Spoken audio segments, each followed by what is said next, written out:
Earlier this year, I had the pleasure attending the signing of the book Bearing It, which told the powerful stories of 12 women that brought tears to my eyes.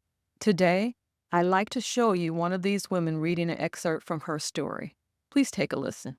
Bad fortune may come our way, we can always give it meaning and transform it into something of value. That's Herman Hesse. Throughout my life, I've always sought the light, maybe because I was born amid so much darkness. I grew up in a dysfunctional alcoholic household in Chicago, Illinois.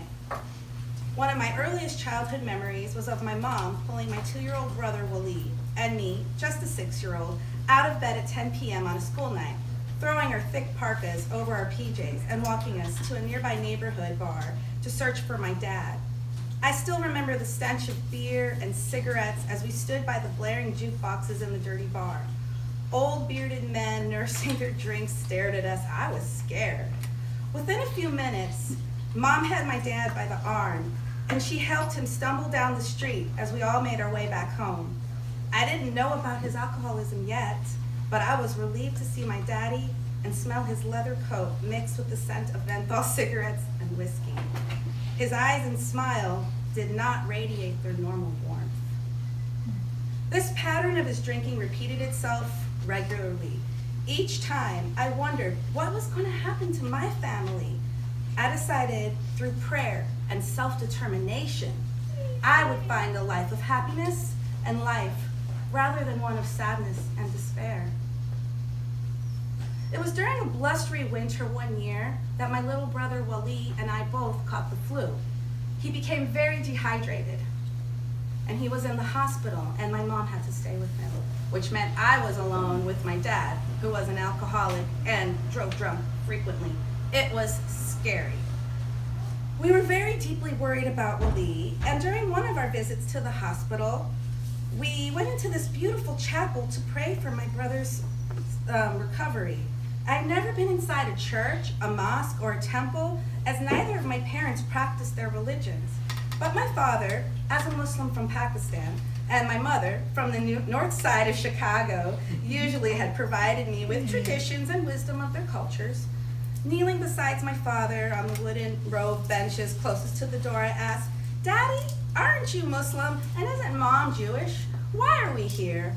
My father smiled at me and he whispered back, "God has no religion. It doesn't matter where you pray or what religion you are.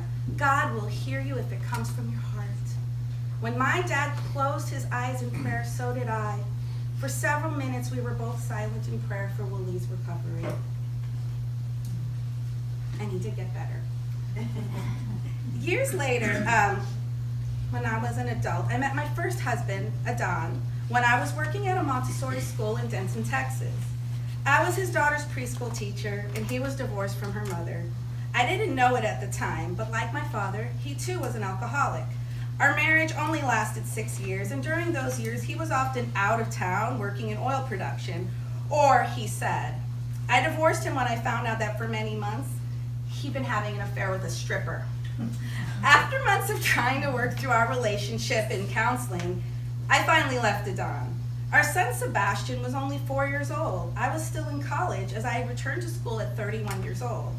I knew I had to complete my college degree if I was to have a successful future. So as a single mom, I finished my BA in English at Texas A&M International University. As difficult as those years were, my love for my son fueled me to keep going and to achieve some of my goals. I had never actually realized before.